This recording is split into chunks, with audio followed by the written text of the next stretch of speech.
When I was 14 years old, I got myself into a little bit of trouble with a pastor's daughter, which I have to imagine is a tale as old as time for many a young, horny missionary teen.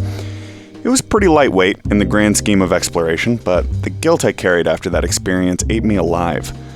I had been taught my whole life that sex was not just sacred, it was forbidden for anyone outside of marriage. Not just sex, either. Any conquest of bathing suit borders, above fabric or otherwise, was a sin deemed wholly unacceptable in the eyes of the living God, and nudity of any kind was a savage betrayal of the Lord's ordained plan for his children.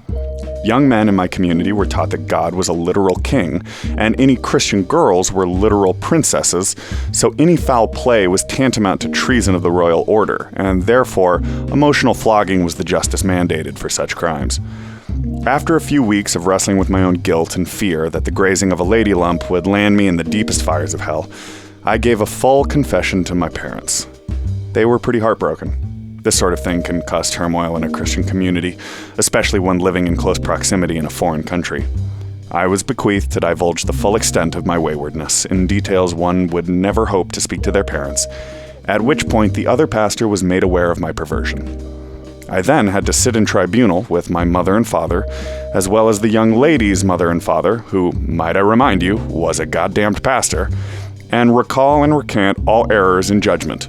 The pastor's wife, who had always been sweet and kind to me, stood up and took a small decorative china teacup off of a nearby dresser. "Daniel," she said, using my full Hebraic namesake, which happens to mean judged by God, "this teacup represents our trust in you." She smashed it to the floor, sending pieces of china all over the linoleum. "It is up to you to repair it." I'll never forget crawling around on that floor, picking up china. I'll also never forget about a year later, learning that our church was in chaos, because that pastor had been having an affair.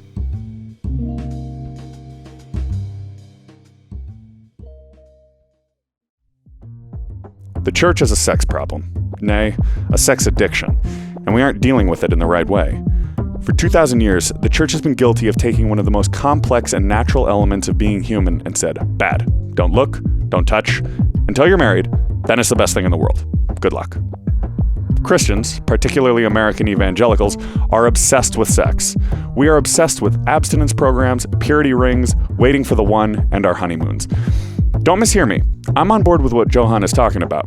I'm all for character building, commitment, and teens understanding the risks of promiscuity and the benefits of monogamy.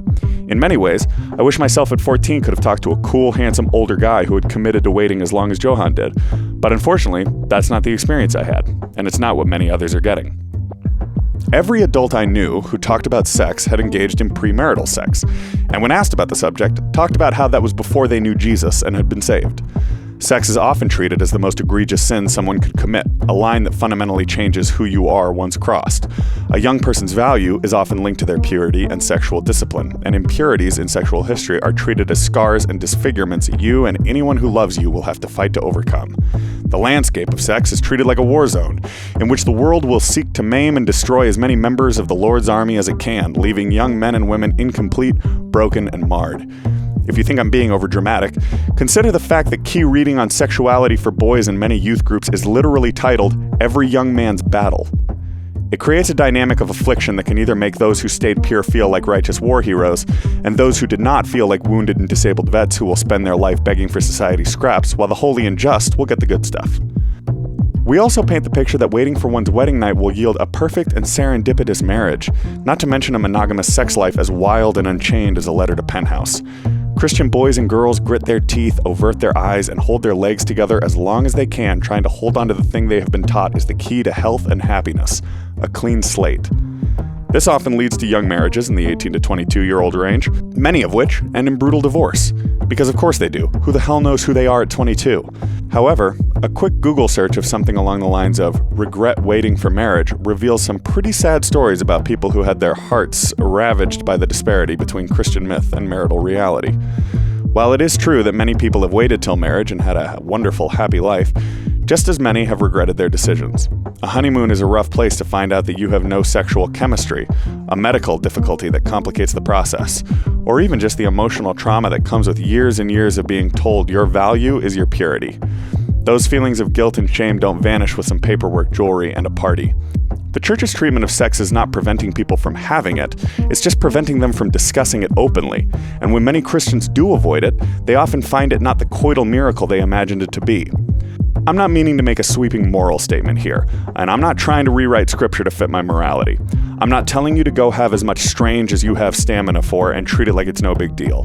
Sex has a huge psychological effect on the brain, and it changes the nature of relationships and human connection. It's complicated and should be navigated with care for your heart and mindfulness of your health, bodily and mental. What I am saying is that I believe in an effort to do the right thing.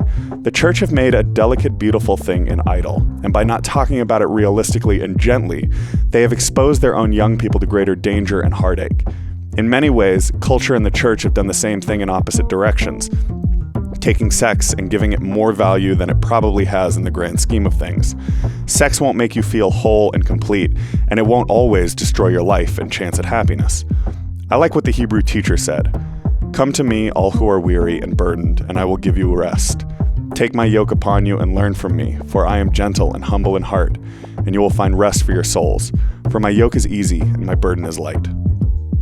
Obviously, he wasn't specifically talking about sex, but he was talking about all the things we heap upon ourselves culturally and religiously that beat our humanity down with shame, guilt, and regret. So I'll end with this. If you are a young Christian who has waited for sex, that's great. You have something you believe in, and you held to it. Remember that it's not the sex you are waiting for, it's the commitment and love. The sex will probably be awkward and slightly uncomfortable, and a little painful, and definitely shorter than you're expecting. But the security and safety that comes with loving commitment is worth waiting for. If you are a young Christian that has not waited for sex, and maybe, like me, has some conflicting feelings about that, I just want to remind you that grace abounds. You are not dirty or used or of lesser value. You have perhaps learned some valuable lessons about yourself and your heart, and if you enjoyed the sex and don't feel bad, great. You made a decision and lived some life, and you are the person you are because of the path you have taken, and that person is beautiful and deeply loved by God. No matter where you fall on the spectrum, learn to discuss these issues with nuance and care, realizing that we may only have one life to live, and everyone is trying to figure out how best to live it. For the record, when I was 14, I was pretty into building models, so I took all that china home and I put that teacup back together. It was never the same, but I was pretty proud of what I did with it.